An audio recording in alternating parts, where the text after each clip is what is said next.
Corn! My lord, there is a problem. They don't have blood for the blood god. Did they have skulls? Yeah, but it's weird. They keep talking. Mwahaha! I am Murray. It can be a problem.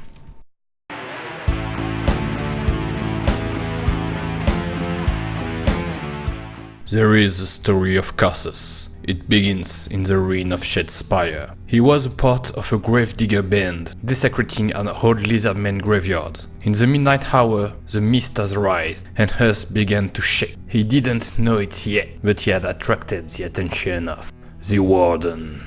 The dead rise.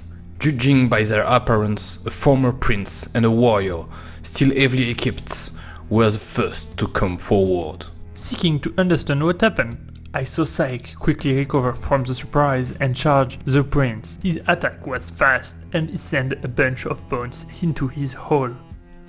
In a grotesque parody of a dance macabre, a skeleton with a huge sight wheeled on the contact of two companions of Cassus. Subjugated by the scene, one of them saw the sight too late, and was cut in half. The spell broken, the other managed to paralyze the immense tool, but was pushed back by the force of the blow.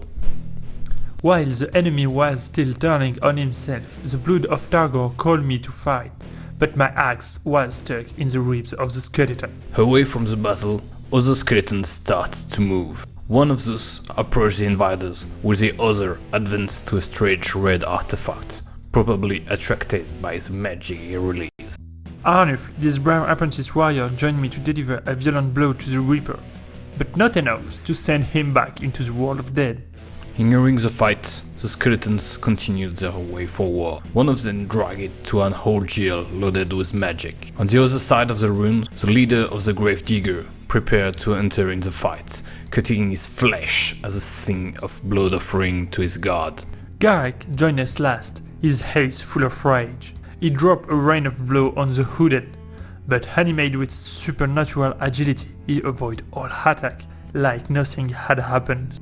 Empowered by the magic artifact, the band of skeletons seems to dominate the battlefield. Still animate with the imperious vigor, the Reaper pushed the enemy leader away with a swift movement of his weapon, and decapitates the young warrior beside him. Instead of taking their heels to their knees, the warrior of Khorne became frenzied at the sight of the blood flowing. Fueled by slaughter of Arnulf, my revenge was terrible, and this time, nothing protects the Reaper of his second death. The threat under my control, I charged the armored skeleton, throwing my axe in his face, and, in a whirling of death, he collapsed. Our strength has pushed back the swarm more than half had already returned to dust. Khorne was watching us. The NPC's death was not at the end of their surprise. While Cassus was going toward the champion, the bones scattered from the Reaper began to move, and without noticing him, the hooded form rised again, the eyes animated by an unearthly flame. The champion raised with the same strange gleam in his eyes. None of us understood. Two skeletons who was destroyed before start to rise again. Saek was the first to react, charging the Reaper with his heavy hand, but he missed the agile spectre. The Warden appeared in the sight of the gravedigger, animated by the same unearthly glow in the orbit. With an unsure gesture, repeated for thousands of years, he planted his long spear in the heart of the warrior who collapsed. The Warden, like in the legend, it's because of him the dead come back. He just executed Saek. There remained only me and Garrick. We hope for a sin from the Blood God. The Reaper resumed his strange blade dance toward Cassus, but he can avoid all the movement of the big sights. My boss Garrick attacked the Reaper again and sent him back to his hole, for now at least. Besides their heavy loss, the gravedigger shed blood for the Blood God, also their own camp.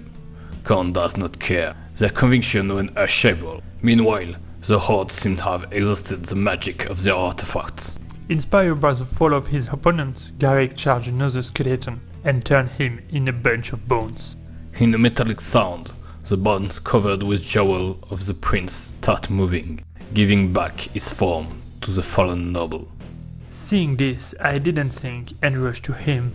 But in the hurry, I missed my attack and pushed Garek in the confusion. Luckily, he had already killed his opponent. With a methodic gesture, the warden used this moment of distraction to pierce with his spear the earth of the leader, who collapsed in silence. Garek is dead. May can't be proud of his action. But it's because of me. I'm looking for what to do. The prince bypassed Cassius, who, disturbed by the death of his leader, was unable to avoid the mass and suffered a heavy wound, thus stacking backward. The champion then raised his huge sword, and under the incessant attack, killed the last grave digger. I saw the blade pierce me, but I heard the blood god whispering in my ear about a rebirth in blood. I was thrown back, ready to fight again. I stepped on the first skeleton I can see, but Corn Blazing had left me, and I couldn't kill my opponent. All hope seemed lost to Cassius, but when the sun rising, the skeletons were paralyzed and start to collapse, one by one. The warden has disappeared. Ultimate survivor of the battle, Cassius been free to loot the land. He had won the battle against death.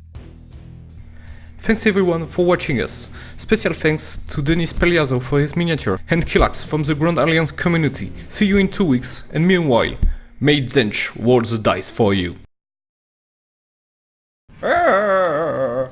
Here, Blood and Skulls. Problem solved.